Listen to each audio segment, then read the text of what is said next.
ਵਾਹਿਗੁਰੂ ਵਾਹਿਗੁਰੂ ਵਾਹਿਗੁਰੂ। ਸਤਨਾਮ ਸ਼੍ਰੀ ਵਾਹਿਗੁਰੂ ਸਾਹਿਬ ਜੀ। ਬਦ ਬਖਤ ਹਮ ਚੂ ਬਖੀਲ ਗਾਫਿਲ, ਬੇਨਜ਼ਰ ਬੇਬਾਕ। ਨਾਨਕ ਬੁਗੋ ਯਦ ਜਨ ਤੁਰਾ, ਤੇਰੇ ਚਾਕਰਾਂ ਪਾਖਾਕ।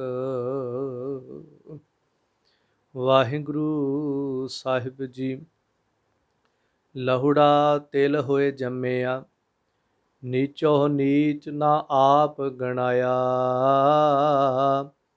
ਫੁੱਲਾਂ ਸੰਗਤ ਵਸਿਆ, ਹੋਏ ਨਿਰਗੰਧ ਸੁਗੰਧ ਸੁਹਾਇਆ। ਕੋਲੂ ਪਾਏ ਪੀੜਾਇਆ, ਹੋਏ ਫੁਲੇਲ ਖੇਲ ਵਰਤਾਇਆ। ਪਤਿਤ ਪਵਿੱਤਰ ਚਲਿਤਰ ਕਰ, ਪਾਤ ਸਾਹਾਂ ਸਿਰ ਧਰ ਸੁਖ ਪਾਇਆ। ਦੀਵੈ ਪਾਏ ਜਲਾਇਆ, ਕੁਲ ਦੀਪਕ ਜਗ ਬਿਰਦ ਸਦਾਇਆ। ਕਜਲ ਹੋਆ ਦੀਵਿਆਹੋ, ਅੱਖੀਂ ਅੰਦਰ ਜਾਏ ਸਮਾਇਆ। ਬਾਲਾ ਹੋਏ ਨਾ ਵੱਡਾ ਕਹਾਇਆ, ਬਾਲਾ ਹੋਏ ਨਾ ਵੱਡਾ ਕਹਾਇਆ। ਵਾਹਿਗੁਰੂ ਜੀ ਕਾ ਖਾਲਸਾ, ਵਾਹਿਗੁਰੂ ਜੀ ਕੀ ਫਤਿਹ। ਗਰੀਬ ਨਵਾਜ਼ ਸ਼ਹਿਨਸ਼ਾਹ, ਚਵਰ ਛਤਰ ਤਖਤ ਦੇ ਮਾਲਕ ਸਾਹਿਬ ਦਾਤਾਰ, ਧੰਨ ਸਤਿਗੁਰੂ ਗੁਰੂ ਗ੍ਰੰਥ ਸਾਹਿਬ ਪਾਤਸ਼ਾਹ ਜੀ ਦੀ ਬੇਅੰਤ ਕਿਰਪਾ ਰਹਿਮਤ ਤਰਸ ਦੇ ਸਦਕਾ, ਜੋ ਭਾਈ ਗੁਰਦਾਸ ਜੀ ਦੀਆਂ ਪਾਵਨ ਵਾਰਾਂ ਦੀ ਲੜੀਵਾਰ ਵਿਚਾਰ ਸਰਵਣ ਕਰ ਰਹੇ ਹਾਂ। ਪਿਛਲੇ ਦਿਨੀ ਚੌਥੀ ਪਾਵਨ ਵਾਰ ਦੀਆਂ 8 ਪੌੜੀਆਂ ਆਪਾਂ ਸਰਵਣ ਕੀਤੀਆਂ ਹਨ। ਸੋ 9ਵੀਂ ਪੌੜੀ ਪਾਠ ਰੂਪ ਅੰਦਰ ਆਪਾਂ ਹੁਣ ਸਰਵਣ ਕੀਤੀ ਹੈ। ਆਓ ਇਸ ਪਾਵਨ ਵਾਰ ਦੀ 9ਵੀਂ ਪੌੜੀ ਦੀ ਵਿਚਾਰ ਪ੍ਰਾਰੰਭ ਕਰੀਏ। ਅਰਦਾਸ ਕਰੀਏ ਹਜੂਰ ਪਾਤਸ਼ਾਹ ਮਨ ਦੀ ਇਕਾਗਰਤਾ, ਭਾਵਨਾ ਦੀ ਦਾਤ, ਰਹਿਮਤ ਦੇ ਨਾਲ ਨਿਵਾਜ ਕੇ ਆਪ ਜੀ ਬਿਰਤੀਆਂ ਦੀ ਇਕਾਗਰਤਾ ਬਖਸ਼ ਕੇ ਇਸ ਪਾਵਨ ਰਚਨਾ ਦੀ ਵਿਚਾਰ ਕਰਨ ਦੀ ਸਮਰੱਥਾ ਬਖਸ਼ਿਓ। ਜਿਤਨੇ ਆਪ ਜੀ ਸਰਵਣ ਕਰ ਰਹੇ ਹੋ, ਪਿਆਰ ਸਹਿਤ ਸਹਿਬ ਦੀ ਅਸੀਸ ਲਓ। ਆਖੋ ਜੀ ਸਤਨਾਮ ਸ਼੍ਰੀ ਵਾਹਿਗੁਰੂ ਜੀ। ਸੋ ਪਿਛਲੀਆਂ 8 ਪੌੜੀਆਂ ਦੇ ਵਿੱਚ ਭਾਈ ਸਾਹਿਬ ਜੀ ਨੇ ਵੱਖ-ਵੱਖ ਦ੍ਰਿਸ਼ਟਾਂਤ ਦੇ ਕਰਕੇ ਸਮਝਾਇਆ। ਸਾਰਿਆਂ ਤੋਂ ਛੋਟੀ ਚੀਚੀ ਹੈ। ਚੀਚੀ ਛੋਟੀ ਹੋ ਕਰਕੇ ਉਹਨੂੰ ਛਾਪ ਰਿੰਗ ਪਵਾਉਣ ਦਾ ਮਾਣ ਪ੍ਰਾਪਤ ਹੈ। ਮੱਕੜੀ ਬਿਲਕੁਲ ਛੋਟੀ ਜਿਹੀ ਹੈ, ਆਪਣੇ ਮੂੰਹ ਦੇ ਵਿੱਚੋਂ ਕਿੰਨੀ ਲੰਮੀ ਤਾਰ ਕੱਢਦੀ ਹੈ। ਸ਼ਹਿਦ ਦੀ ਮੱਖੀ ਛੋਟੀ ਜਿਹੀ ਹੈ, ਅੰਮ੍ਰਿਤ ਵਰਗਾ ਸ਼ਹਿਰ ਜਿਹੜਾ ਹੈ ਉਹ ਦਿੰਦੀ ਹੈ। ਇਸੇ ਤਰ੍ਹਾਂ ਮਜੀਠ, ਉਹ ਜੜ ਆਪਣੇ ਆਪ ਨੂੰ ਜ਼ਮੀਨ ਵਿੱਚ ਰੱਖ ਕੇ ਉਸ ਤੋਂ ਬਾਅਦ ਕਈ ਦੁੱਖਾਂ ਨੂੰ ਸਹਿਣ ਕਰਕੇ ਪੱਕਾ ਰੰਗ ਜਿਹੜਾ ਹੈ, ਸੂਹਾ ਰੰਗ ਜਿਹੜਾ ਹੈ ਉਹ ਚੜਾਉਂਦੀ ਹੈ। ਸੋ ਘਾਹ ਦਾ ਦ੍ਰਿਸ਼ਟਾਂਤ ਦਿੱਤਾ, ਪੈਰਾਂ ਹੇਠ ਲਤਾੜੀਐ, ਕਾਹੋ ਨਾ ਕੱਢੈ ਸਾਹੋ ਵਿਚਾਰਾ। ਸੋ ਇਸ ਤਰ੍ਹਾਂ ਘਾਹ ਦਾ ਦ੍ਰਿਸ਼ਟਾਂਤ ਦੇ ਕਰਕੇ ਨਿਮਰਤਾ ਦੀ ਗੱਲ ਸਮਝਾਈ। ਸੋ ਅੱਜ 9ਵੀਂ ਪੌੜੀ ਦੇ ਅੰਦਰ ਵੀ ਤਿਲ ਦਾ ਦ੍ਰਿਸ਼ਟਾਂਤ ਦਿੰਦੇ ਹਨ। ਸੋ ਇਸੇ ਤਰ੍ਹਾਂ ਅੱਜ ਦੀਆਂ ਫਿਰ ਇਹਨਾਂ ਸਾਰੀਆਂ ਪੌੜੀਆਂ ਵਿੱਚ ਨਿਮਰਤਾ, ਨਿਵਾਣਾਪਣ ਅਤੇ ਛੋਟੀ ਚੀਜ਼ ਦੇ ਵੱਡੇ ਗੁਣਾਂ ਦਾ ਜ਼ਿਕਰ ਕਰਦਿਆਂ ਕਿਰਪਾ ਕਰ ਰਹੇ ਹਨ। ਲਹੁੜਾ ਤਿਲ ਹੋਏ ਜੰਮਿਆ, ਨੀਚੋਂ ਨੀਚ ਨਾ ਆਪ ਗਣਾਇਆ। ਤਿਲ ਬਿਲਕੁਲ ਨਿੱਕਾ ਜਿਹਾ ਹੋ ਕਰਕੇ ਜੰਮਿਆ, ਉਤਪਤ ਹੋਇਆ, ਤੇ ਨੀਵੇਂ ਤੋਂ ਨੀਵੇਂ ਹੋ ਕੇ ਆਪਣੇ ਆਪ ਨੂੰ ਉਹਨੇ ਕੁਝ ਜਣਾਇਆ ਨਹੀਂ, ਆਪਣੇ ਆਪ ਨੂੰ ਕੁਝ ਗਣਾਇਆ ਨਹੀਂ, ਆਪਣੀ ਹੋਂਦ ਹਸਤੀ ਨੂੰ ਸੰਸਾਰ ਦੇ ਵਿੱਚ ਵੱਡਾ ਹੋ ਕੇ ਪ੍ਰਗਟ ਨਹੀਂ ਕੀਤਾ। ਹੈ ਬਹੁਤ ਵੱਡਾ, ਆਕਾਰ ਦੇ ਵਿੱਚ ਛੋਟਾ ਸੀ, ਗੁਣਾਂ ਦੇ ਵਿੱਚ ਵੱਡਾ ਸੀ, ਪਰ ਫਿਰ ਵੀ ਭਾਈ ਸਾਹਿਬ ਜੀ ਕਹਿੰਦੇ ਨੇ ਅੱਜ ਕਿ ਉਹਨੇ ਆਪਣੀ ਹਸਤੀ, ਆਪਣੀ ਹੋਂਦ ਜਿਹੜੀ ਉਹ ਹਮੇਸ਼ਾ ਨਿਮਾਣੇਪਣ ਦੇ ਵਿੱਚ ਰੱਖੀ। ਕਿਸ ਤਰ੍ਹਾਂ ਦੀ ਸੰਗਤ ਕਰਦਾ ਹੈ? ਫੁੱਲਾਂ ਸੰਗਤ ਵਸਿਆ, ਹੋਏ ਨਿਰਗੰਧ ਸੁਗੰਧ ਸੁਹਾਇਆ। ਜਦੋਂ ਫੁੱਲਾਂ ਦੀ ਸੰਗਤ ਦੇ ਵਿੱਚ ਵਸਿਆ, ਨਿਰਗੰਧ ਸੀ, ਤਿਲ ਦੇ ਵਿੱਚ ਕੋਈ ਸੁਗੰਧੀ ਨਹੀਂ ਹੈ, ਨਾ ਤਿਲਾਂ ਦੇ ਤੇਲ ਵਿੱਚ ਕੋਈ ਬਹੁਤੀ ਸੁਗੰਧੀ ਹੈ। ਪਰ ਜਦੋਂ ਫੁੱਲਾਂ ਦੇ ਵਿੱਚ ਉਹਦਾ ਤੇਲ ਕੱਢ ਕੇ ਫੁੱਲਾਂ ਦੇ ਵਿੱਚ ਰੱਖਿਆ ਗਿਆ, ਫਿਰ ਹੋਏ ਨਿਰਗੰਧ ਸੁਗੰਧ ਸੁਹਾਇਆ, ਉਹ ਸੁਗੰਧੀ ਦੇ ਸਹਿਤ ਹੋ ਗਿਆ। ਕਈ ਦਫਾ ਕੁਝ ਗੰਧਹੀ ਲੋਕ ਜਿਹੜੇ ਹਨ, ਉਹ ਤਿਲਾਂ ਦਾ ਤੇਲ ਪਹਿਲਾਂ ਕੱਢ ਕੇ ਫਿਰ ਫੁੱਲਾਂ ਦੇ ਵਿੱਚ ਰੱਖਦੇ ਨੇ। ਕੁਝ ਲੋਕ ਪਹਿਲਾਂ ਸੁੱਕੇ ਤਿਲਾਂ ਦੇ ਵਿੱਚ ਤਿਲ ਜਿਹੜੇ ਹਨ ਉਹਨਾਂ ਨੂੰ ਮਿਲਾ ਕੇ ਰੱਖਦੇ ਨੇ, ਕੁਝ ਦਿਨ ਪਏ ਰਹਿੰਦੇ ਨੇ। ਉਸ ਤੋਂ ਬਾਅਦ ਫਿਰ ਜਦੋਂ ਤਿਲਾਂ ਦਾ ਤੇਲ ਕੱਢਿਆ ਜਾਂਦਾ, ਇੱਕ ਸਾਰ ਉਹਨਾਂ ਨੂੰ ਪੀੜਦੇ ਹਨ। ਪਰ ਇੱਥੇ ਭਾਈ ਸਾਹਿਬ ਨੇ ਜਿਹੜਾ ਜ਼ਿਕਰ ਕੀਤਾ ਹੈ ਕਿ ਚੰਗੀ ਤਰ੍ਹਾਂ ਫਿਰ ਵਾਸ਼ਨਾ ਦੇ ਸਹਿਤ ਹੋ ਗਿਆ ਜਦੋਂ ਉਹਨੇ ਫੁੱਲਾਂ ਦੀ ਸੰਗਤ ਕੀਤੀ। ਕੋਲੂ ਪਾਏ ਪੀੜਾਇਆ, ਹੋਏ ਫੁਲੇਲ ਖੇਲ ਵਰਤਾਇਆ। ਬਿਲਕੁਲ ਨਿਰਗੰਧ ਨਾਲ ਭਰਿਆ ਹੋਇਆ ਤੇਲ, ਕੋਈ ਉਹਦੇ 'ਚ ਸੁਗੰਧੀ ਨਹੀਂ। ਉਸ ਤੋਂ ਬਾਅਦ ਬਿਲਕੁਲ ਛੋਟਾ ਜਿਹਾ, 2 ਉਂਗਲਾਂ ਦੇ ਵਿੱਚ ਪਕੜੋ ਉਹ ਦਿਖਾਈ ਨਹੀਂ ਦਿੰਦਾ। ਪਰ ਜਦੋਂ ਫੁੱਲਾਂ ਦਾ ਸੰਗ ਕਰਕੇ ਫਿਰ ਕੋਲੂ ਪਾਏ ਪੀੜਾਇਆ, ਉਸ ਤਿਲਾਂ ਨੂੰ ਕੋਲੂ ਦੇ ਵਿੱਚ ਪਾ ਕੇ ਪੀੜਿਆ ਗਿਆ, ਨਾਲ ਫੁੱਲਾਂ ਦੀ ਉਹਨੂੰ ਸੰਗਤ ਮਿਲ ਗਈ, ਤਾਂ ਹੋਏ ਫੁਲੇਲ ਖੇਲ ਵਰਤਾਇਆ। ਫਿਰ ਉਹ ਫੁਲੇਲ ਹੋ ਗਿਆ, ਖੇਲ ਭਾਵ ਕੇ ਕੌਤਕ ਵਰਤਿਆ, ਐਸੀ ਖੇਡ ਵਰਤੀ ਕਿ ਬਹੁਤ ਸੋਹਣਾ ਫਿਰ ਉਹ ਸੁਗੰਧੀ ਵਾਲਾ ਜਿਹੜਾ ਸੀ ਫੁਲੇਲ ਬਣ ਗਿਆ, ਸੁਗੰਧੀ ਦੇ ਸਹਿਤ ਹੋ ਗਿਆ, ਉਹਦੇ 'ਚੋਂ ਖੁਸ਼ਬੂ ਆਉਣ ਲੱਗੀ। ਉਸ ਤੇਲ ਨੂੰ ਫਿਰ ਕੌਣ ਕੌਣ ਲੋਕ ਵਰਤਣ ਲੱਗੇ। ਪਤਿਤ ਪਵਿੱਤਰ ਚਲਿੱਤਰ ਕਰ, ਪਾਤ ਸਾਹਾਂ ਸਿਰ ਧਰ ਸੁਖ ਪਾਇਆ। ਪਾਪੀਆਂ ਨੂੰ ਪਵਿੱਤਰ ਕਰਨਹਾਰ ਉਸ ਈਸ਼ਵਰ ਨੇ ਅਜਿਹਾ ਚਲਿੱਤਰ ਕਰ, ਐਸੀ ਖੇਡ ਵਰਤਾ ਦਿੱਤੀ ਉਸ ਪਰਮੇਸ਼ਰ ਨੇ, ਜਿਹੜਾ ਨਿੱਕਾ ਜਿਹਾ ਤਿਲ, ਜਿਹਨੂੰ ਸ਼ਾਇਦ ਕੋਈ ਪੈਰਾਂ ਦੇ ਥੱਲੇ ਵੀ ਲੈਣ ਨੂੰ ਤਿਆਰ ਨਾ ਹੁੰਦਾ, ਹੱਥ 'ਤੇ ਪਕੜਨ ਨੂੰ ਵੀ ਤਿਆਰ ਨਾ ਹੁੰਦਾ, ਤੇ ਉਸ ਤਿਲ ਨੂੰ ਪਰਮਾਤਮਾ ਨੇ ਐਸੀ ਖੇਡ ਵਰਤਾ ਦਿੱਤੀ ਕਿ ਪਾਤਸ਼ਾਹਾਂ ਸਿਰ ਧਰ ਸੁਖ ਪਾਇਆ। ਜਿਹੜੇ ਵੱਡੇ ਵੱਡੇ ਬਾਦਸ਼ਾਹ ਲੋਕ ਨੇ, ਅੱਜ ਵੀ ਅਮੀਰ ਲੋਕ ਨੇ, ਉਹ ਤਿਲਾਂ ਦੇ ਤੇਲ ਦੀ ਸਿਰ ਦੇ ਵਿੱਚ ਮਾਲਿਸ਼ ਕਰਦੇ ਨੇ, ਸਿਰ ਦੇ ਉੱਤੇ ਲਾਉਂਦੇ ਨੇ। ਸੋ ਇਸ ਤਰ੍ਹਾਂ ਉਹ ਤਿਲਾਂ, ਜਿਹੜਾ ਤਿਲ ਸੀਗਾ, ਜਿਹਦੀ ਹਸਤੀ ਹੋਂਦ ਬੜੀ ਛੋਟੀ ਸੀ, ਪਰ ਉਹਨੇ ਨਿਮਾਣੇਪਣ ਦੇ ਵਿੱਚ ਨਿੱਕਾ ਰਿਹਾ, ਫਿਰ ਆਪਣੇ ਆਪ ਨੂੰ ਕੋਲੂ ਦੇ ਵਿੱਚ ਪਿੜਾ ਲਿਆ, ਤੇ ਉਸੇ ਤਿਲਾਂ ਦੇ ਤੇਲ ਨੂੰ ਬਾਅਦ ਪਾਤਸ਼ਾਹਾਂ ਨੇ ਉਹ ਆਪਣੇ ਸਿਰ ਦੇ ਵਿੱਚ ਮਲ ਕੇ ਉਹਨਾਂ ਨੂੰ ਸੁਖ ਪ੍ਰਾਪਤ ਕੀਤਾ। ਭਾਵ ਇਹ ਕਿ ਨਿਮਰਤਾ ਜਿਹੜੀ ਹੈ, ਉਹ ਪਾਪੀ ਕਾਲੇ ਤਿਲ ਨੂੰ ਵੀ ਇੱਕ ਫੁਲੇਲ ਦੀ ਪਦਵੀ ਉਸ ਨਿਮਰਤਾ ਨੇ ਦੇ ਦਿੱਤੀ। ਕਾਲੇ ਤਿਲ ਜਿਨ੍ਹਾਂ ਨੂੰ ਕੋਈ ਸ਼ਾਇਦ ਪ੍ਰਵਾਨ ਨਾ ਕਰਦਾ, ਉਹਨਾਂ ਪਾਪੀਆਂ ਵਰਗੇ ਕਾਲੇ ਮਨੁੱਖਾਂ ਨੂੰ ਵੀ ਗੁਰੂ ਤਰਸ ਕਰ ਦੇਵੇ ਤੇ ਦੁਨੀਆ ਆਪਣੀਆਂ ਪਲਕਾਂ ਤੇ ਬਿਠਾਉਂਦੀ ਹੈ।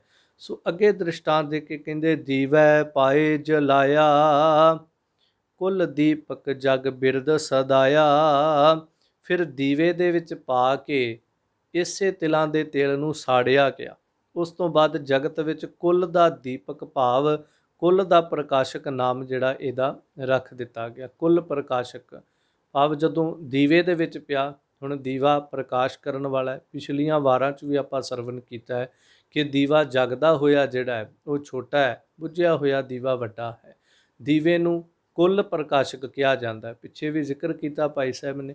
ਸੋ ਉਸ ਦੀਵੇ ਦੇ ਵਿੱਚ ਜਦੋਂ ਤਿਲਾਂ ਦਾ ਤੇਲ ਪਿਆ, ਤਾਂ ਜਗਦਾ ਹੋਇਆ ਦੀਵਾ ਜਿਹੜਾ ਉਹ ਕੁੱਲ ਪ੍ਰਕਾਸ਼ਕ ਸਦਾਉਣ ਲੱਗਾ। ਇੰਜ ਇਸ ਤਿਲ ਦੇ ਤੇਲ ਨੂੰ ਬਹੁਤ ਵੱਡਾ ਮਾਨ ਪ੍ਰਾਪਤ ਹੋ ਗਿਆ। ਦੀਵਾ ਜਲਿਆ, ਜਲਣ ਤੋਂ ਬਾਅਦ ਦੀਵਾ ਜਦੋਂ ਬੁੱਝਦਾ ਹੈ, ਤੇਲ ਜਿਹੜਾ ਜਦੋਂ ਸਮਾਪਤ ਹੋ ਜਾਂਦਾ ਹੈ, ਕੱਜਲ ਹੋਆ ਦੀਵੇ ਅਹੂੰ, ਅੱਖੀ ਅੰਦਰ ਜਾਏ ਸਮਾਇਆ।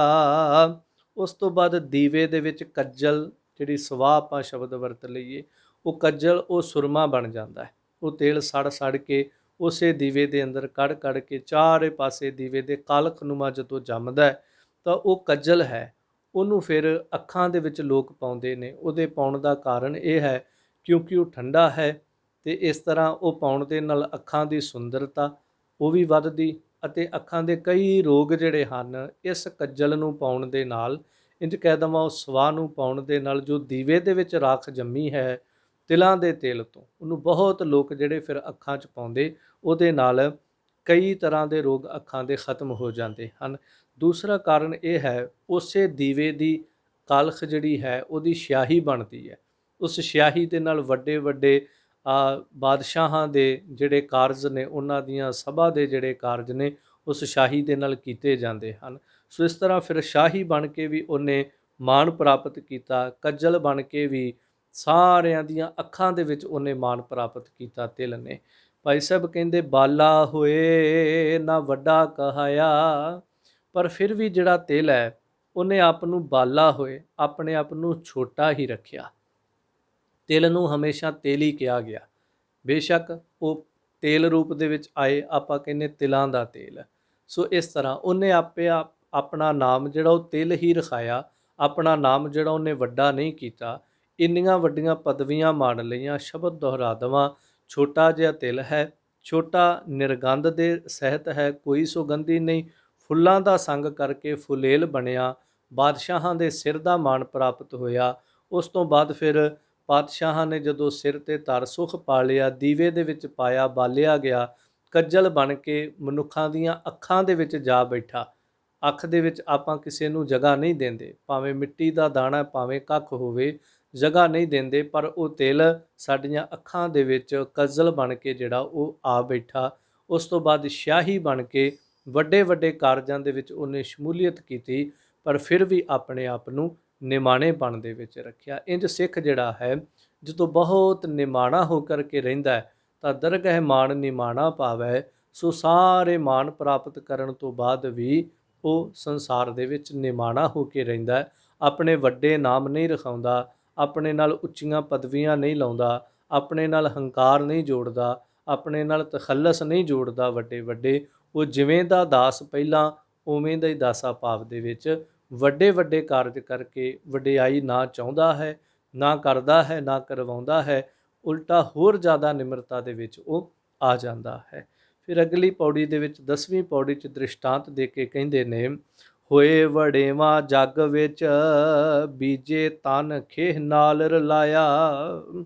ਹੁਣ ਜਿਹੜਾ ਵਡੇਵਾ ਹੈ ਇਹਨੂੰ ਜਦੋਂ ਜਗਤ ਦੇ ਵਿੱਚ ਕਿਸਾਨ ਜਿਹੜਾ ਹੈ ਜਾਂ ਕੋਈ ਵੀ ਖੇਤੀ ਕਰਨ ਵਾਲਾ ਜਿਹੜਾ ਉਹ ਜਦੋਂ ਬੀਜਦਾ ਹੈ ਤਾਂ ਇਹਨੂੰ ਤਨ ਖੇਹ ਨਾਲ ਭਾਵ ਕਿ ਸਰੀਰ ਨੂੰ ਖੇਹ ਦੇ ਵਿੱਚ ਮਿੱਟੀ ਦੇ ਵਿੱਚ ਇਹਨੂੰ ਰਲਾ ਦਿੱਤਾ। ਉਸ ਤੋਂ ਬਾਅਦ ਫਿਰ ਅੱਗੇ ਜਿਵੇਂ ਜਿਵੇਂ ਸਫ਼ਰ ਤੈਅ ਹੁੰਦਾ ਹੈ, ਬੂਟੀ ਹੋਏ ਕਪਾਹ ਦੀ ਟਿੰਡੇ ਹੱਸ ਹੱਸ ਆਪ ਖਿਡਾਇਆ। ਮਿੱਟੀ ਦੇ ਵਿੱਚ ਆਪਣੇ ਆਪ ਨੂੰ ਮਿਟਾਤਾ। ਇਸੇ ਨਿਮਰਤਾ ਦੇ ਸਦਕਾ ਬੂਟੀ ਹੋਏ ਕਪਾਹ ਦੀ, ਫਿਰ ਕਪਾਹ ਦੀ ਬੂਟੀ ਹੋਈ, ਇਹਦੇ ਵਿੱਚੋਂ ਜਦੋਂ ਇਹ ਬੀ ਫੁੱਟਿਆ ਇਹਦੇ 'ਚੋਂ ਕਪਾਹ ਦੀ ਬੂਟੀ ਹੋਈ। ਜਿਵੇਂ ਕਪਾਹ ਵੱਡੀ ਹੋਈ ਤੇ ਟਿੰਡੇ ਉਹਦੇ ਨਾਲ ਲੱਗੇ ਤੇ ਟਿੰਡਿਆਂ ਦੇ ਰੂਪ ਅੰਦਰ ਫਿਰ ਹੱਸ ਹੱਸ ਕੇ ਆਪਣੇ ਆਪ ਨੂੰ ਪ੍ਰਫੁੱਲਿਤ ਕੀਤਾ। ਖਿੜੀ ਹੋਈ ਕਪਾਹ ਜਿਹੜੀ ਹੈ ਉਹਦੇ ਟਿੰਡੇ ਫਿਰ ਜਦੋਂ ਝੁੱਲਦੇ ਨੇ, ਸੋਹਣੇ ਟਿੰਡੇ ਜਦੋਂ ਉਹਦੇ 'ਤੇ ਆਉਂਦੇ ਨੇ ਤਾਂ ਬਹੁਤ ਸੋਹਣਾ ਆਪਣੇ ਆਪ ਦੇ ਵਿੱਚ ਆਪਣੀ ਖੁਸ਼ੀ ਦਾ ਪ੍ਰਗਟਾਵਾ ਕਰਦੇ ਹਨ। ਜਦੋਂ ਉਹ ਟਿੰਡੇ ਫੁੱਟਦੇ ਨੇ ਉਹਨਾਂ ਦੇ ਵਿੱਚੋਂ ਐਨ ਬੱਦਲਾਂ ਵਰਗੀ, ਦੁੱਧ ਵਰਗੀ ਚਿੱਟੀ ਰੂੰ ਜਿਹੜੀ ਜਦੋਂ ਬਾਹਰ ਝਲਕਦੀ ਹੈ ਤਾਂ ਉਹ ਦੇਖਣਯੋਗ ਦ੍ਰਿਸ਼ ਹੈ।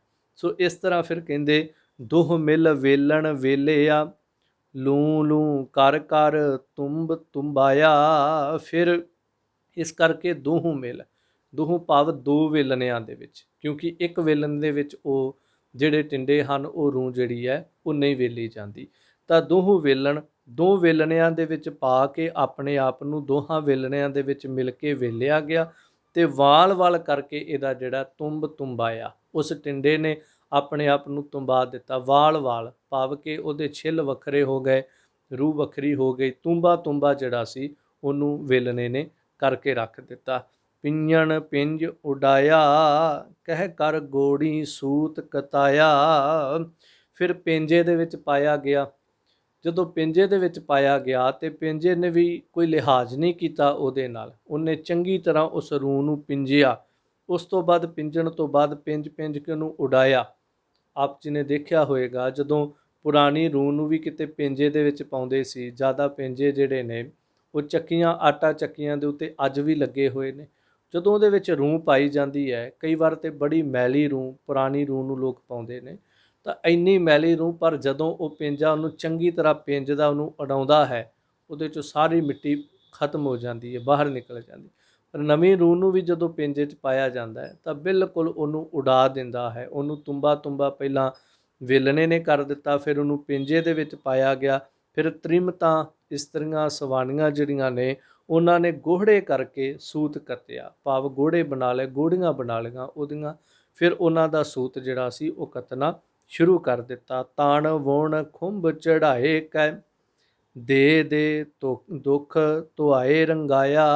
ਫਿਰ ਤਣਕੇ, ਤਣਕੇ ਦਾ ਅਰਥ ਹੈ ਖਿੱਚ ਕੇ।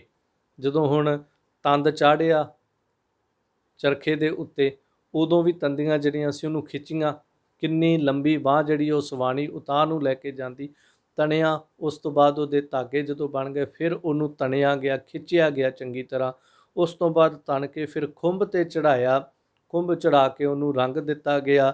ਫਿਰ ਉਸ ਤੋਂ ਬਾਅਦ ਬੜਾ ਦੁੱਖ ਦੇ ਕੇ ਉਹਨੂੰ ਰੰਗਣ ਤੋਂ ਬਾਅਦ ਫਿਰ ਧੁਆ ਕੇ ਉਹਨੂੰ ਰੰਗਾਇਆ ਗਿਆ। ਭਾਵ ਜਦੋਂ ਧੋਂਦੇ ਨੇ ਨਵੇਂ ਕੱਪੜੇ ਨੂੰ, ਪੁਰਾਣੇ ਧੋਬੀ ਜ਼ੋਰ ਜ਼ੋਰ ਦੇ ਨਾਲ ਉਹਨੂੰ ਕੁੱਟਦੇ ਨੇ। ਨਵੇਂ ਕੱਪੜੇ ਨੂੰ ਅੱਜ ਵੀ ਲੋਕ ਬੜੇ ਜ਼ੋਰ ਨਾਲ ਧੋਂਦੇ।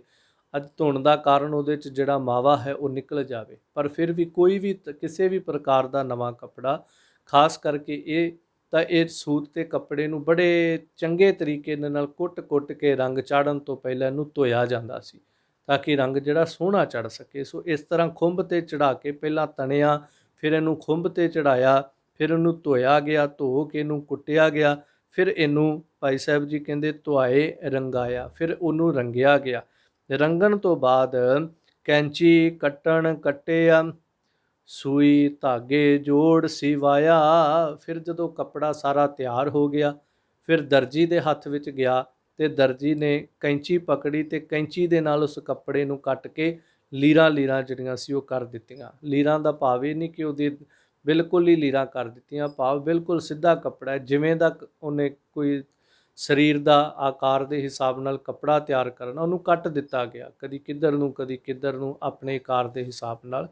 ਤਾਂ ਉਸ ਤੋਂ ਬਾਅਦ ਫਿਰ ਸੂਈ ਨੇ ਉਹਨੂੰ ਜੋੜਿਆ, ਸੂਈ ਧਾਗੇ ਜੋੜ ਸਿਵਾਇਆ। ਸੂਈ ਧਾਗੇ ਨੇ ਜਿਹੜੇ ਜੋੜ ਸੀ ਉਹਨਾਂ ਨੂੰ ਜੋੜ ਕੇ ਸੀ ਦਿੱਤਾ। ਜੋ ਕੁਛ ਦਰਜੀ ਦੀ ਕੈਂਚੀ ਨੇ ਕੱਟਿਆ, ਉਸ ਤੋਂ ਬਾਅਦ ਉਹਨਾਂ ਸਾਰੇ ਟੁਕੜਿਆਂ, ਉਹਨਾਂ ਪੀਸਾਂ ਨੂੰ ਸੂਈ ਨੇ ਆਪਣੀ ਕਲਾ ਦੇ ਨਾਲ ਉਹਨਾਂ ਨੂੰ ਜੋੜ ਦਿੱਤਾ।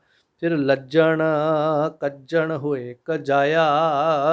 ਇਸ ਨਿਮਰਤਾ ਦੇ ਸਦਕਾ ਕੱਪੜਾ ਜਿਹੜਾ ਸੀ ਉਹ ਲੋਕਾਂ ਨੂੰ ਕੱਜਣ ਵਾਲਾ ਹੋ ਗਿਆ, ਲੋਕਾਂ ਨੂੰ ਪਾਲੇ ਤੋਂ ਕੱਜਣ ਵਾਲਾ ਹੋ ਗਿਆ। ਠੰਡ ਦੇ ਵਿੱਚ ਜਦੋਂ ਲੱਜਣ ਵਸਤਰ ਆਦਿਕ ਜਿਹੜੇ ਨੇ ਉਹ ਪਹਿਨਦੇ ਨੇ, ਤਾਂ ਉਹ ਜਿੱਥੇ ਤਨ ਨੂੰ ਕੱਜਦੇ ਨੇ ਉੱਥੇ ਫਿਰ ਠੰਡ ਤੋਂ ਵੀ ਬਚਾਉਂਦੇ ਨੇ। ਸੋ ਇਸ ਪੌੜੀ ਦੇ ਭਾਵ-ਅਰਥ ਇਹ ਨੇ ਕਿ ਵਡੇਵੇਂ ਨੇ ਨਿਮਰਤਾ ਧਾਰਨ ਕੀਤੀ। ਨਿਮਰਤਾ ਧਾਰਨ ਕਰਨ ਦਾ ਹੀ ਇਹ ਕਾਰਨ ਸੀ ਕਿ ਉਹ ਸਾਰਿਆਂ ਦੇ ਤਨ ਢੱਕਣ ਵਾਲਾ ਬਣ ਗਿਆ।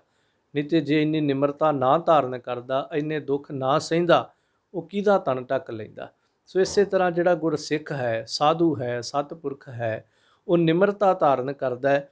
ਅਨੇਕਾਂ ਪ੍ਰਕਾਰ ਦੇ ਦੁੱਖ, ਵਿਪਦਾ, ਪੀੜਾ, ਕਸ਼ਟ ਆਪਣੇ ਤਨ ਦੇ ਉੱਤੇ ਸਹਾਰ ਕੇ ਤੇ ਸਾਧੂ, ਗੁਰਸਿੱਖ, ਮਹਾਤਮਾ, ਸੰਤ ਜਿਹੜਾ ਹੈ ਉਹ ਲੋਕਾਂ ਦੇ ਪਰਦੇ ਢੱਕਦਾ ਹੈ।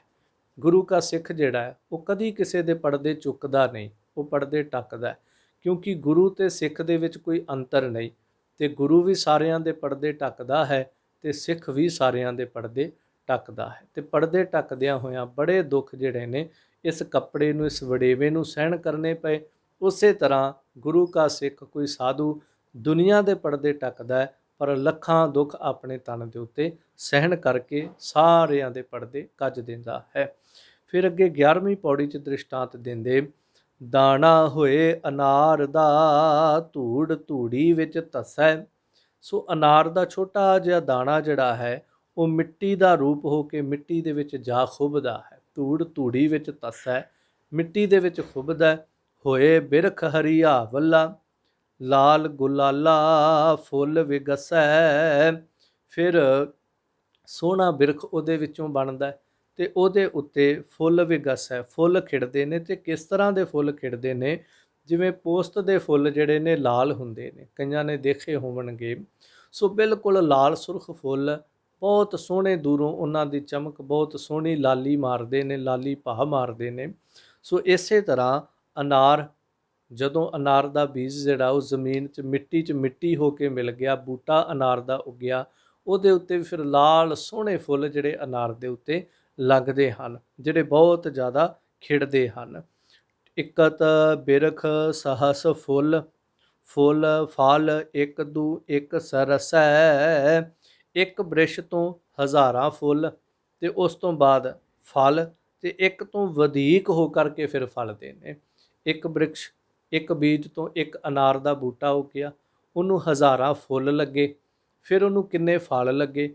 ਹੁਣ ਇੱਕ ਫਲ ਦੇ ਵਿੱਚ ਅੱਗੇ ਕਿੰਨੇ ਬੀਜ ਹੋ ਜਾਂਦੇ ਨੇ, ਸੋ ਪਹਿਲਾਂ ਉਹਨੂੰ ਕਿੰਨੇ ਅਨਾਰ ਲੱਗ ਗਏ। ਸੋ ਇਸ ਤਰ੍ਹਾਂ ਭਾਈ ਸਾਹਿਬ ਜੀ ਕਹਿੰਦੇ ਨੇ, ਫੁੱਲ ਫਲ ਇੱਕ ਦੂ ਇੱਕ ਸਰਸ ਹੈ, ਇੱਕ ਤੋਂ ਇੱਕ ਵਧੇਕ ਹੋ ਕੇ ਵੱਧਦੇ ਫੁੱਲਦੇ ਨੇ। ਕੋਈ ਅਨਾਰ ਛੋਟਾ, ਦੂਜਾ ਉਸ ਤੋਂ ਵੱਡਾ, ਤੀਜਾ ਉਸ ਤੋਂ ਵੱਡਾ, ਇੱਕ ਫੁੱਲ ਛੋਟਾ, ਦੂਜਾ ਉਸ ਤੋਂ ਵੱਡਾ। ਸੋ ਇਸ ਤਰ੍ਹਾਂ ਇੱਕ ਤੋਂ ਵਧੇਕ ਹੋ ਕੇ ਵੱਧਦੇ ਫੁੱਲਦੇ ਨੇ।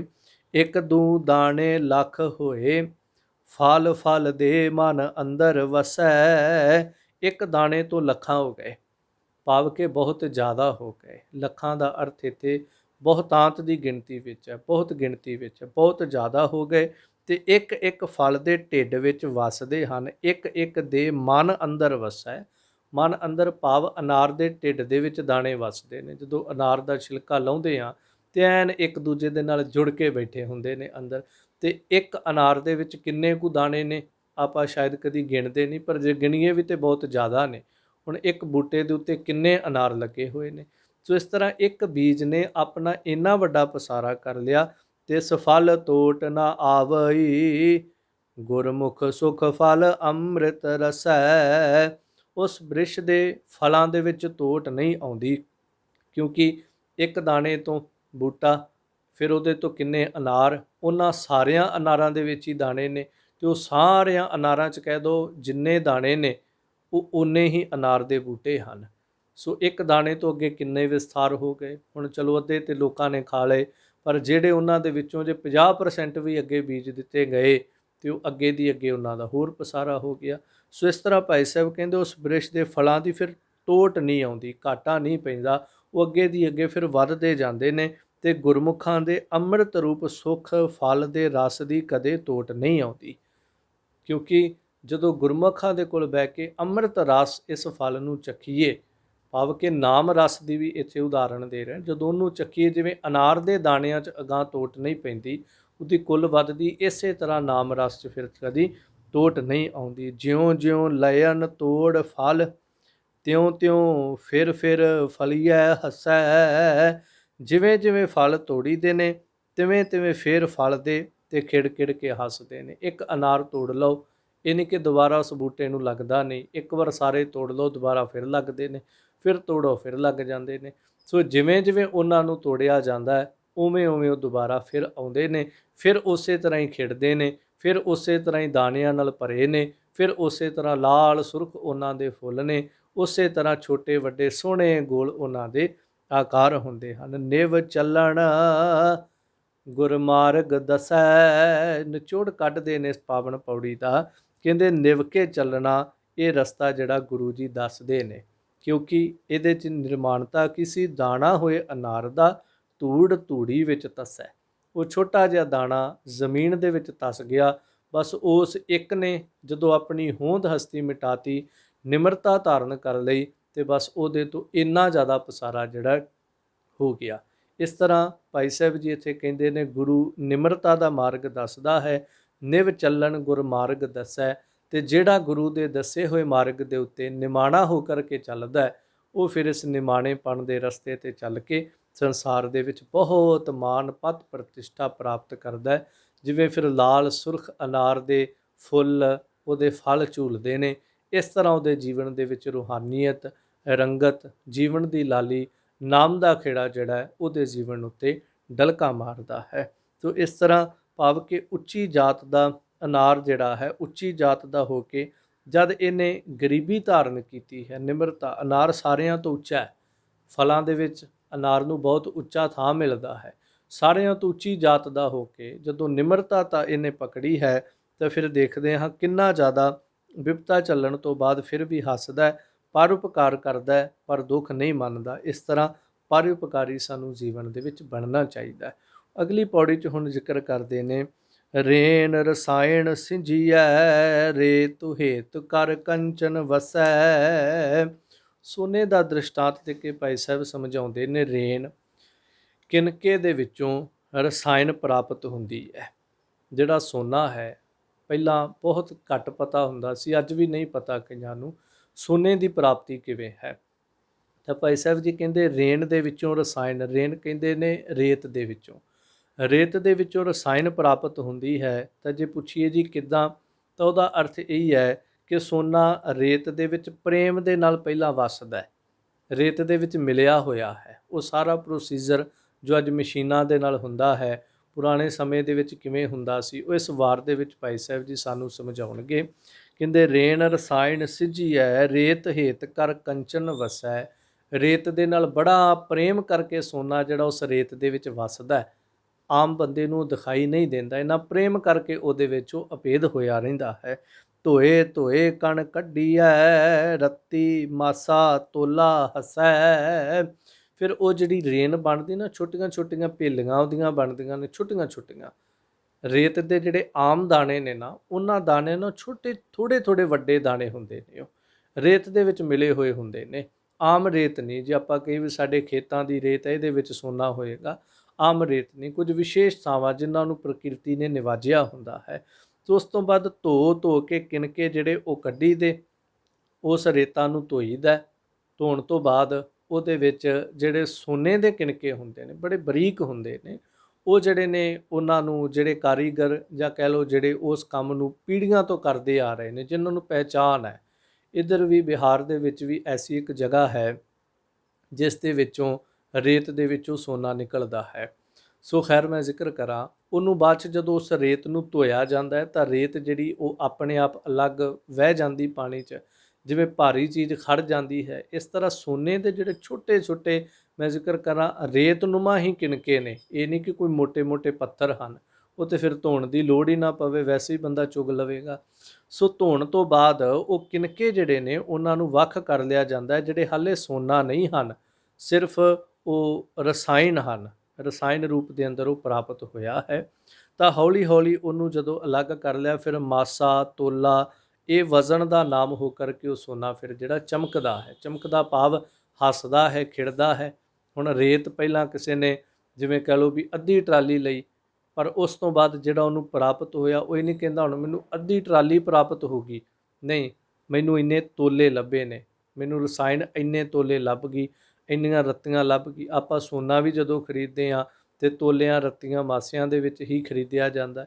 ਸੋ ਇਸ ਤਰ੍ਹਾਂ ਫਿਰ ਉਹ ਤੋਲਾ ਮਾਸਾ ਰੱਤੀ ਹੋ ਕਰਕੇ ਹੱਸਦਾ।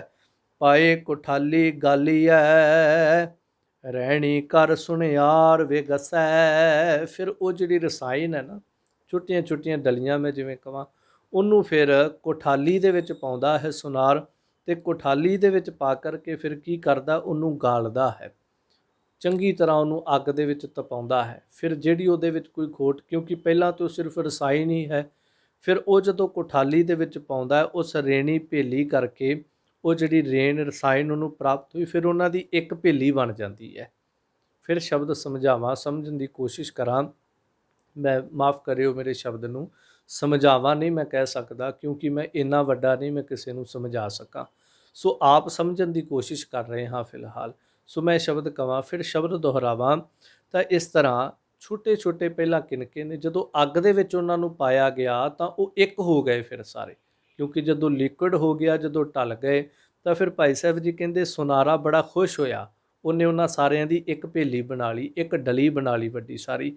ਫਿਰ ਕੀ ਕੀਤਾ ਉਹਨੇ, ਘੜ ਘੜ ਪੱਤਰ ਪਖਾਲੀ ਅਨ, ਲੂਣੀ ਲਾਏ ਜਲਾਏ ਰਹਸੈ।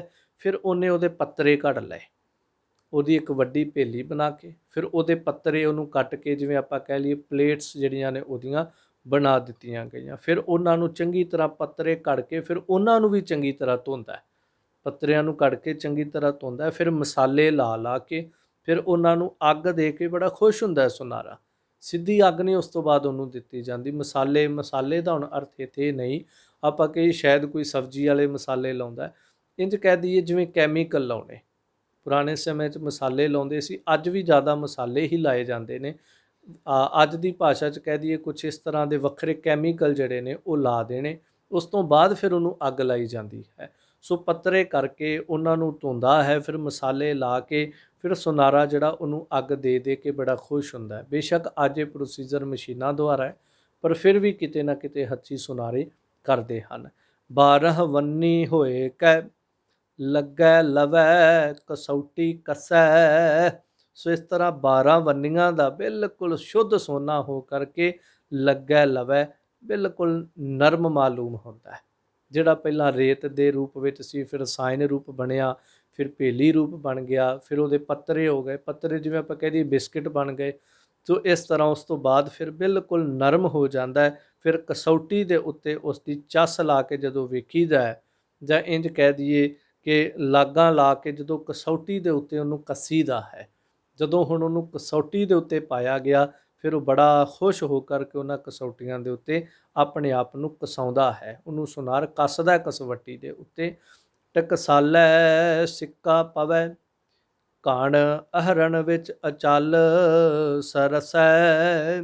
ਫਿਰ ਟਕਸਾਲ ਵਿੱਚ ਸਿੱਕਾ ਭਾਵ ਪਾਤਸ਼ਾਹੀ ਸਿੱਕਾ ਬਣ ਕੇ ਉਹ ਪੈਂਦਾ ਹੈ। ਜਿਹੜੇ ਪਾਤਸ਼ਾਹੀ ਸਿੱਕੇ ਸੋਨੇ ਦੇ ਬਣਦੇ ਸਨ, ਹੋਰ ਵੀ ਸੋਨੇ ਦੇ ਗਹਿਣੇ ਬਣਦੇ ਨੇ, ਪਰ ਉਹ ਫਿਰ ਸਿੱਕਾ ਬਣ ਕੇ ਜਦੋਂ ਪੈਂਦਾ ਹੈ, ਕਣ ਵਦਾਨ ਤੇ ਐਰਨ ਵਿੱਚ ਅਟੱਲ ਹੋ ਕੇ ਫਿਰ ਖੁਸ਼ ਹੁੰਦਾ ਹੈ, ਚਮਕਦਾਰ ਹੁੰਦਾ ਹੈ। ਫਿਰ ਉੱਥੇ ਵੀ ਉਹ ਸੱਟਾਂ ਸਹਿੰਦਾ ਜਦੋਂ ਸਿੱਕਾ, ਫਿਰ ਉਹ ਟਕਸਾਲ ਦੇ ਵਿੱਚ ਸਿੱਕਾ ਬਣਦਾ। ਘੜੀਆ ਸ਼ਬਦ ਸੱਚੀ ਟਕਸਾਲ, ਜਿਵੇਂ ਗੁਰੂ ਘਰ ਦੇ ਅੰਦਰ ਸ਼ਬਦ ਦੀ ਟਕਸਾਲ ਹੈ, ਜਿੱਥੇ ਸਾਡੇ ਮਨ ਘੜੇ ਜਾਂਦੇ ਨੇ, ਇੰਜ ਟਕਸਾਲ ਦਾ ਅਰਥ ਹੈ ਜਿੱਥੇ ਸਿੱਕੇ ਘੜੇ ਜਾਂਦੇ ਨੇ। ਤੇ ਇਸ ਤਰ੍ਹਾਂ ਫਿਰ ਉਹ ਸੋਨਾ ਆਪਣੇ ਆਪ ਨੂੰ ਉੱਥੇ ਵੀ ਬੜੀਆਂ ਮਾਰਾਂ ਜਿਹੜੀਆਂ ਉਹ ਸਹਿਣ ਕਰਕੇ ਆਪਣੇ ਆਪ ਨੂੰ ਸਿੱਕੇ ਦੇ ਰੂਪ ਦੇ ਵਿੱਚ ਅਟੱਲ ਹੋ ਕਰਕੇ, ਖੁਸ਼ ਹੋ ਕਰਕੇ, ਆਪਣੇ ਤੇ ਮਾਰਾਂ ਸਹਿ ਕੇ ਆਪਣੇ ਆਪ ਨੂੰ ਸਿੱਕੇ ਦੇ ਰੂਪ 'ਚ ਢਾਲ ਲੈਂਦਾ ਹੈ। ਸਾਲ ਸੁਨਈਐ ਪੋਤੈ ਪਸੈ। ਸੋ ਇਸ ਤਰ੍ਹਾਂ ਸ਼ੁੱਧ ਮੋਹਰ ਬਣ ਕੇ ਉਹ ਪਾਤਸ਼ਾਹਾਂ ਦੇ ਖਜ਼ਾਨੇ ਦੇ ਵਿੱਚ ਪੈਂਦਾ ਹੈ। ਪਸੈ ਭਾਵ ਕਿ ਪੈਂਦੀ ਹੈ, ਤੇ ਪੋਤੈ ਖਜ਼ਾਨਾ, ਉਹ ਸੋਨਾ ਜਿਹੜਾ ਫਿਰ ਜ਼ਿਕਰ ਕਰਾਂ ਰੇਤ ਰੂਪ ਦੇ ਵਿੱਚ ਹੋ ਕਰਕੇ ਧਰਤੀ ਦੇ ਲੋਕਾਂ ਦੇ ਪੈਰਾਂ ਥੱਲੇ ਸੀ। ਉਸ ਤੋਂ ਬਾਅਦ ਉਹਨੇ ਬਹੁਤ ਲੰਮਾ ਸਫ਼ਰ ਜਿਹੜਾ ਉਹਨੂੰ ਤੈਅ ਕੀਤਾ। ਉਸ ਸਫ਼ਰ ਦੇ ਵਿੱਚ ਚੱਲਦਿਆਂ ਚੱਲਦਿਆਂ, ਉਸ ਸਫ਼ਰ ਦੇ ਵਿੱਚੋਂ ਨਿਕਲਦਿਆਂ, ਰੇਤਾਂ ਨੂੰ ਤੇ ਕਦੀ ਕਿਸੇ ਨੇ ਖਜ਼ਾਨਿਆਂ 'ਚ ਨਹੀਂ ਰੱਖਿਆ, ਨਾ ਰੇਤਾਂ ਨੂੰ ਕਦੀ ਸੁਨਾਰ ਨੇ ਤਜ਼ੋਰੀਆਂ 'ਚ ਰੱਖਿਆ, ਨਾ ਆਪਾਂ ਹੀ ਕਦੀ ਰੇਤਾਂ ਨੂੰ ਲਿਆ ਕੇ ਲੋਕਰਾਂ ਦੇ ਵਿੱਚ ਰੱਖਿਆ। ਬਸ ਜਦੋਂ ਉਸ ਸੋਨੇ ਨੇ ਇੰਨਾ ਸਫ਼ਰ ਤੈਅ ਕਰ ਲਿਆ, ਇੰਨੇ ਦੁੱਖ ਜਿਹੜੇ ਸਨ ਉਹਨਾਂ ਨੂੰ ਸਹਿਣ ਕਰ ਲਿਆ, ਤਾਂ ਭਾਈ ਸਾਹਿਬ ਕਹਿੰਦੇ ਫਿਰ ਸ਼ੁੱਧ ਮੋਹਰ ਬਣ ਕੇ ਉਹ ਪਾਤਸ਼ਾਹਾਂ ਦੇ ਖਜ਼ਾਨੇ ਦੇ ਵਿੱਚ ਪੈਂਦੀ ਹੈ। ਫਿਰ ਉਹਨਾਂ ਮੋਹਰਾਂ ਨੂੰ ਪਾਤਸ਼ਾਹ, ਬਾਦਸ਼ਾਹ, ਆਮ ਅਮੀਰ ਲੋਕ ਜਿਹੜੇ ਨੇ ਸੰਭਾਲ ਕੇ ਰੱਖਦੇ ਨੇ। ਇਸ ਤਰ੍ਹਾਂ ਜਦੋਂ ਅਸੀਂ ਬਚਨ ਪੜ੍ਹਦੇ, ਖਰੇ ਖਜ਼ਾਨਾ ਪਾਈਐ ਖੋਟੇ ਸੱਟੀਐ ਹੈ ਬਾਹਰ ਵਾਰ। ਸੋ ਸੋਨਾ ਜੋ ਰੇਤ ਵਿੱਚ ਨਿਮਰਤਾ ਹੋਇਆ ਸੀ, ਬਿਲਕੁਲ ਛੁਪਿਆ ਹੋਇਆ ਸੀ, ਉਹਦੇ ਵਿੱਚ ਸਮਾਇਆ ਹੋਇਆ ਸੀ। ਸੋ ਇਸ ਤਰ੍ਹਾਂ ਉਹਦੀ ਨਿਮਰਤਾ ਸੀ, ਤੇ ਉਹਨੇ ਸਾਰੇ ਕਸ਼ਟ ਜਿਹੜੇ ਸਹਾਰ ਕੇ ਅੰਤ ਨੂੰ ਖਜ਼ਾਨਿਆਂ ਦੇ ਵਿੱਚ ਉਹ ਦਾਖਲ ਹੋ ਗਿਆ। ਇਹ ਇੱਕ ਨਿਮਰਤਾ ਦਾ ਦ੍ਰਿਸ਼ਟਾਂਤ ਹੈ ਕਿ ਇੰਨੀ ਨਿਮਰਤਾ ਸੀ। ਫਿਰ ਉਸ ਤੋਂ ਬਾਅਦ ਉਹਨੇ ਦੁੱਖ ਵੀ ਜਿਹੜੇ ਉਹ ਨਿਮਰਤਾ ਵਿੱਚ ਹੀ ਆ ਕੇ ਸਹਿਣ ਕਰ ਲਏ। ਉਹਨੇ ਇਹ ਨਹੀਂ ਕਿਹਾ ਕਿ ਮੈਂ ਸੋਨਾ ਹਾਂ। ਹਾਲਾਂਕਿ ਸੋਨਾ ਆਪਣੇ ਆਪ 'ਤੇ ਮਾਣ ਨਹੀਂ ਕਰਦਾ, ਪਰ ਜਿਹਨੇ ਸੋਨੇ ਨੂੰ ਪਕੜਿਆ ਹੁੰਦਾ, ਪਹਿਨਿਆ ਹੁੰਦਾ ਹੈ, ਉਹ ਸੋਨੇ 'ਤੇ ਬਹੁਤ ਮਾਣ ਕਰਦਾ ਹੈ। ਅਤੇ ਇਸ ਵਾਰ ਦੇ ਵਿੱਚੋਂ ਇੱਕ ਇਸ਼ਾਰਾ ਮੈਂ ਇਸ ਪੌੜੀ 'ਚੋਂ ਇਹ ਦੇਵਾਂ ਕਿ ਸੋਨਾ ਪਹਿਲਾਂ ਵੀ ਰੇਤ ਦੇ ਕੋਲ ਸੀ, ਪਹਿਲਾਂ ਰੇਤ ਦੇ ਕੋਲ ਹੀ ਸੀ ਨਾ ਉਹ। ਉਸ ਤੋਂ ਬਾਅਦ ਅੱਜ ਵੀ ਸੋਨਾ ਮਿੱਟੀ ਦੇ ਕੋਲ ਹੀ ਹੈ, ਅਤੇ ਹੈ ਵੀ ਉਹ ਮਿੱਟੀ ਦੇ ਕੋਲ। ਮੈਂ ਤਾਂ ਕਿਹਾ, ਮੰਨ ਲਓ ਜੇ ਆਪਣੇ ਕੋਲ ਸੋਨਾ ਹੈ, ਆਪਾਂ ਕੀ ਹਾਂ? ਫਰੀਦਾ ਇਹ ਤਨ ਖੇ ਹੈ, ਆਪਾਂ ਮਿੱਟੀ ਹਾਂ। ਮਿੱਟੀ ਦੇ ਕੋਲ ਸੋਨਾ ਆ ਗਿਆ, ਉਹ ਪਹਿਲਾਂ ਵੀ ਰੇਤ ਦੇ ਕੋਲ ਸੀ, ਅੱਜ ਵੀ ਉਹ ਮਿੱਟੀ ਦੇ ਕੋਲ ਹੈ। ਉਸ ਰੇਤ ਨੇ ਵੀ ਉਹਦੇ 'ਤੇ ਮਾਣ ਨਹੀਂ ਸੀ ਕੀਤਾ, ਤਾਂ ਹੀ ਉਹਨੇ ਉਹਨੂੰ ਆਪਣੇ ਤੋਂ ਅਲੱਗ ਕਰ ਦਿੱਤਾ। ਜਾਂ ਇੰਝ ਕਹਿ ਲਓ, ਜਿਹਦੇ ਕੋਲ ਬਹੁਤ ਗਿਣਤੀ ਵਿੱਚ ਸੀ, ਆਖਰ ਉਹਦੇ ਕੋਲ ਵੀ ਨਾ ਰਿਹਾ। ਸਾਡੇ ਕੋਲ ਤਾਂ ਹੈ ਹੀ ਕਿਸੇ ਗਿਣਤੀ ਵਿੱਚ ਨਹੀਂ, ਰਹਿਣਾ ਸਾਡੇ ਕੋਲ ਵੀ ਨਹੀਂ। ਇਸ ਕਰਕੇ ਇਹਦੇ 'ਚੋਂ ਇੱਕ ਹੀ ਦ੍ਰਿਸ਼ਟਾਂਤ ਦਿੱਤਾ ਹੈ ਕਿ ਨਿਮਰਤਾ ਧਾਰਨ ਕਰ। ਜਿਵੇਂ ਨਿਮਰਤਾ ਧਾਰਨ ਕਰਕੇ ਉਹ ਬਾਦਸ਼ਾਹਾਂ ਦੇ ਖਜ਼ਾਨਿਆਂ ਵਿੱਚ ਪੈ ਗਿਆ, ਤੂੰ ਸਿੱਖਾ ਨਿਮਰਤਾ ਧਾਰਨ ਕਰੀ, ਅਤੇ ਤੂੰ ਵੀ ਸੰਸਾਰ ਦੀ ਇਸ ਮਿੱਟੀ ਦੇ ਵਿੱਚੋਂ ਉੱਠ ਕੇ ਜਦੋਂ ਅਲੱਗ ਹੋ ਜਾਏਗਾ, ਤੇ ਫਿਰ ਸੱਚ ਇਹ ਹੈ, ਤੂੰ ਵੀ ਮਾਲਕ ਦੀ ਹਜ਼ੂਰੀ, ਮਾਲਕ ਦੇ ਖਜ਼ਾਨੇ ਦੇ ਵਿੱਚ ਪੈ ਜਾਏਗਾ। ਅਤੇ ਫਿਰ ਉੱਥੇ ਜਿਹੜੇ ਖਰੇ ਨੇ ਉਹਨਾਂ ਨੂੰ ਸੰਭਾਲ ਕੇ ਰੱਖਦਾ, ਅਤੇ ਖੋਟੇ ਸੱਟੀ ਹੈ ਬਾਹਰ ਵਾਰ, ਖੋਟਿਆਂ ਨੂੰ ਬਾਹਰ ਸੁੱਟ ਦਿੰਦਾ। ਸੋ ਇੱਥੇ ਗੁਰੂ ਕਿਰਪਾ ਦੇ ਸਦਕਾ ਚੌਥੀ ਪਾਵਨ ਵਾਰ ਦੀਆਂ 12 ਪੌੜੀਆਂ ਆਪਾਂ ਸਰਵਣ ਕੀਤੀਆਂ ਨੇ। ਸੋ ਭੁੱਲਾਂ ਦੀ ਖਿਮਾ, ਹਜ਼ੂਰ ਪਾਤਸ਼ਾਹ ਕਿਰਪਾ ਕਰਨ, ਅੱਗੇ ਤੋਂ ਸਮੱਤ ਦੀ ਦਾਤ ਬਖਸ਼ਣ। ਸੋ ਅਗਲੀ ਵਿਚਾਰ ਆਪਾਂ ਅਗਲੇ ਦੀਵਾਨਾਂ ਵਿੱਚ ਸਰਵਣ ਕਰਾਂਗੇ। ਟਕਸਾਲੈ ਸਿੱਕਾ ਪਵੈ ਕਣ ਅਹਰਣ ਵਿੱਚ ਅਚਲ ਸਰਸੈ। ਸਾਲ ਸੁਨਈਐ ਪੋਤੈ ਪਸੈ। ਵਾਹਿਗੁਰੂ ਜੀ ਕਾ ਖਾਲਸਾ, ਵਾਹਿਗੁਰੂ ਜੀ ਕੀ ਫਤਿਹ।